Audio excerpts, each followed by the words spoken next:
When it comes to conflict in the workplace, sorry genuinely seems to be the hardest word. We're often called in to support managers or teams or departments in conflict, and a really critical part of the resolution process is actually saying sorry. So get the apology right, and you start to rebuild trust. You can de-escalate some of the tensions and open the door to more productive communication. But if you get it wrong, you can actually often make it much worse. In fact, often the other party will feel disrespected. So there is a good structure to an effective apology. And we've often had to coach managers who have initially maybe offered non-apologies. So they say things like, I'm sorry this has made you feel this way, and what we call the kind of the sorry, not sorry strategy. Or they've kind of deflected blame back onto the other party and made excuses.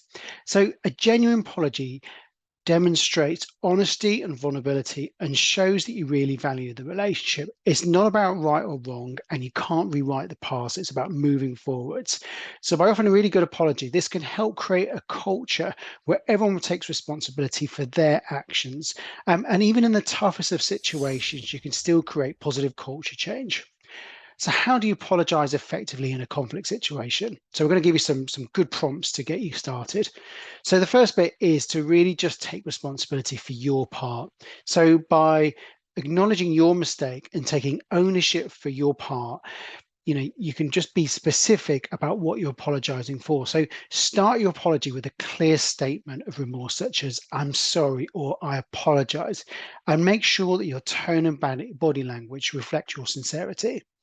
Next bit is to be genuine. So sincerity is crucial. So express your genuine regret for the impact your actions have had on the person or the situation, and also state what you're sorry for. So clearly state, don't be vague, be specific, and avoid ambiguous language.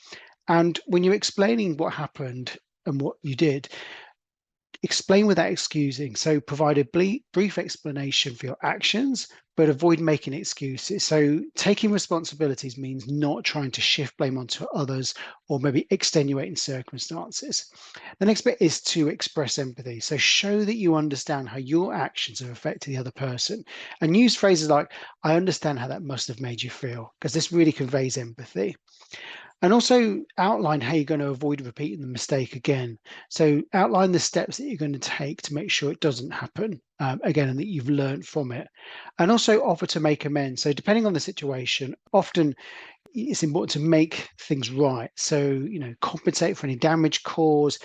This might be practical actions such as fixing the mistake or offering like the lessons that you're taking out, so more understanding moving forwards.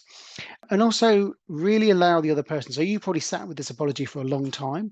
You're telling this person for the first time. They need time to process it. So invite them to express their feelings and concerns as well. And it may not be fully formed then. So it's really important that you give them that initial space and end the apology positively. So, close it on a positive note, say thank you for their understanding and taking the time to listen. And just make sure that you follow up after you've actually met with them, because that's really important to make sure if they've got any questions, if they want to share anything else, and it really demonstrates your commitment to resolving the situation. So I hope you found this useful. We do videos at this all of the time. So this is for modern managers looking to lead in complex, fast-moving organizations. It's for OD practitioners or HR practitioners that are integrating organization development into their approach. If you do like it, hit the like button and also hit the subscribe button and ting the bell, and you'll be notified whenever we put these videos out. Thanks.